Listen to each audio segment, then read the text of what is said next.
ሰሚት አዲስ አበባ ማለት ነው። ሰሚት ሁለተኛው ቼችኒያ ሆናለች ሲባል ሰምታችሁ ሊሆን ይችላል። ሰሞኑን እንግዲህ በቋሚነት ሰዎች እየተነጋገሩበት ያለው ጉዳይ ይህ ነው። ይህም የሆነበት እንግዲህ ከጦርነት ሸሽተው የመጡት የትግራይ ተወላጅ ሴቶች ልጃገረዶች ሸሽተው ወደ ሰሚት ይገኛሉ። ሰሚት ለምን መረጡ ካልን ደግሞ በፊት ጀምሮ ሰሚት ላይ ያሉት የትግራይ ተወላጆች ስለሆኑ በዘመድ በመተዋወቅ ወደ ሰሚት መጥተው ያርፋሉ ማለት ነው። እዛ መጥተው ሲያርፉ ደግሞ እንግዲህ ሰው ሲበዛ ማረፊያ የሚቸግራል እና የሚያርፉበት ቦታ ሲያጡ በጎዳና ላይ እንዲሁም በጭፈራ ቤቶች ለሴት አዳሪነት እየተደረጉ ነው። ስለዚህ ሰሚት ሁለተኛው ቼችኒያ ሆናለች። እንዲሁም ደግሞ በኤችአይቪ አንደኛ እየሆነች ነው እንደ ኢትዮጵያ ማለት ነው ተብሎ እየተወራ ነው። እንግዲህ ምን ያህል እውነት ነው የሚለውን ሙሉ በሙሉ ግን የትግራይ ሴቶች ከጦርነት ሸሽተው መጥተው እዚህ ሰሚት ላይ የብልግና ነገር እየሰሩ ነው፣ በሽታውንም አገራችን ላይ እያስፋፉ ነው የሚለው መልእክት ለእኔ ትክክል ነው ብዬ አላምንምም አላስብምም። ሊሆንም ይችላልን ብዬ አልወስደውም። የሰው ልጅ በእርግጥ ሲቸግረው ብዙ ነገር ሊያደርግ ይችላል። ትንሽ ይህን ነገር ግን ለማውራት ትንሽ ያስቸግራል እና እናንተ ግን በዚህ ጉዳይ ላይ አስተያየታችሁ ምን ሊሆን ይችላል? እንደኔ ሀሳብ አንደኛ ለትግራይ ተወላጆች ተሰደው ለሚመጡ ተወላጆች ማስተላለፍ የምፈልገው መልእክት አዲስ አበባ ማለት የሁላችንም ከተማ ነች። እናንተ ኢትዮጵያዊ ናችሁ። እንደ ማንኛውም ሰው ከሀገር ሀገር ተዘዋውራችሁ መኖር በሀገራችሁ ላይ መኖር መብታችሁ ነው እና እዚህ ሀገር ላይ ስትመጡ ግን እንደ ስደተኛ ራሳችሁን ማየት የለባችሁም። ትላንትና የኖራችሁበት ነው፣ ዛሬም ሀገራችሁ ነው።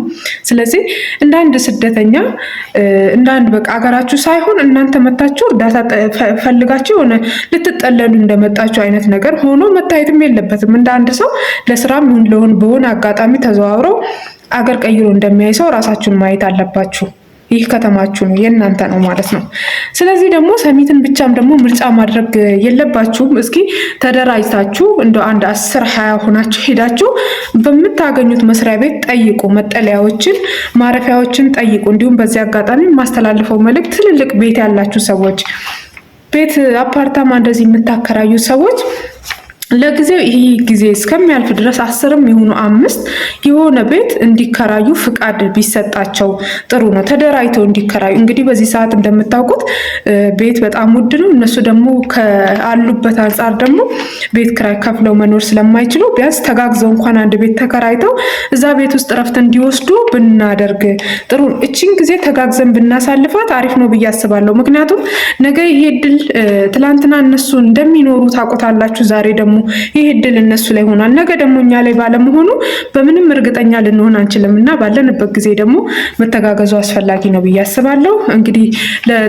ለትግራይ ተወላጆች ተሰደው ወይንም ደግሞ ከጦርነቱ ሸሽተው በከተማ ላይ ለሚሰፍሩ እህት ወንድሞች የማስተላልፈው መልእክት ደግሞ አንድ አካባቢን እንደ ምርጫ አትውሰዱት። የትም ሀገራችሁ ነው። ለምሳሌ ጅማ ብትሄዱ ጅማ ሰላም ሀገር ነው።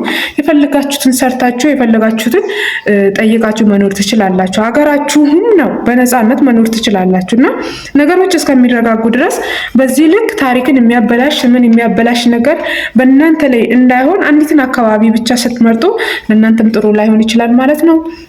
ወደ ሀረር ብትንቀሳቀሱ አሪፍ ሀገር ነው። ጅማ ብትሄዱ ጥሩ ነው። ብዙ የተለያዩ አገራቶች አሉና ከነዛ ምርጫ አድርጋችሁ ዞር ዞር ብላችሁ እንዲያቅማችሁ ስራችሁን እየሰራችሁ ጊዜያችሁን ብታሳልፉ ጥሩ ነው እላለሁ። ከባድ ነገር ግን ካለ ህይወታችሁን አላስፈላጊ ነገር ላይ ከማስገባት እውነትም እንደተባለው ከሆነ እንደው ተደራጅታችሁ ሄዳችሁ ትንሽ ማረፊያ ቦታ እንድታገኙ ጥያቄ ብታነሱ ጥሩ ነው ብዬ አስባለሁኝ።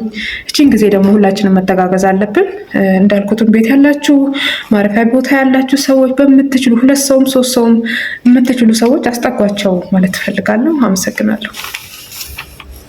ሌላው አንዱዓለም ጎሳ ነው። አንዱዓለም ጎሳ እንግዲህ ባለቤቱ ቀነኒ ከሞተች ጀምሮ እንግዲህ ወደ በግምት ዓመት ከ6 ወር ይሆናል እስከዚህ ድረስ ከማንኛውም ሚዲያዎች ላይ ጠፍቶ ነበረ። ስራውንም አቆሞ ነበረ። እንግዲህ አሁን ደግሞ በአዲስ አልበም በራሴ ዩቲዩብ ቻናል ላይ ጠብቁኝ ብሏል። እናንተ ምን ትላላችሁ በዚህ ጉዳይ? ትጠብቁታላችሁ ወይስ ከሟች ቀነኒ ሀዘን ቀጥሎ ያው ተጠርጣሪው እሱ ስለሆነ ያው እናንተ ቅሬታ ይኖራችኋል በዚህ ጉዳይ ወይስ ዘፈኑን በጉጉት የምትጠብቁ ናችሁ? በኮሜንት አስቀምጡልኝ።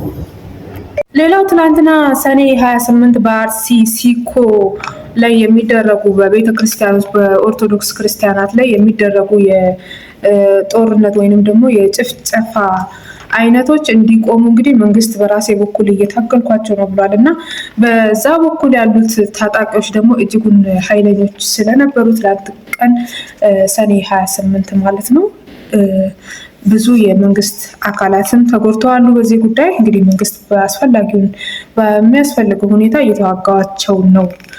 ማለትም ትናንትና ሰኔ 28 እንግዲህ መንግስት አንዳንድ እንትኖችን ሊከላከል ሄዶ ነበረ። በዚህም ጉዳይ 5 የሚሆኑ የሚኒሻ ታጣቂዎች በከፍተኛ ጉዳት ላይ ተመተው ወደ ሆስፒታል እንደገቡ ተገልጿል ማለት ነው።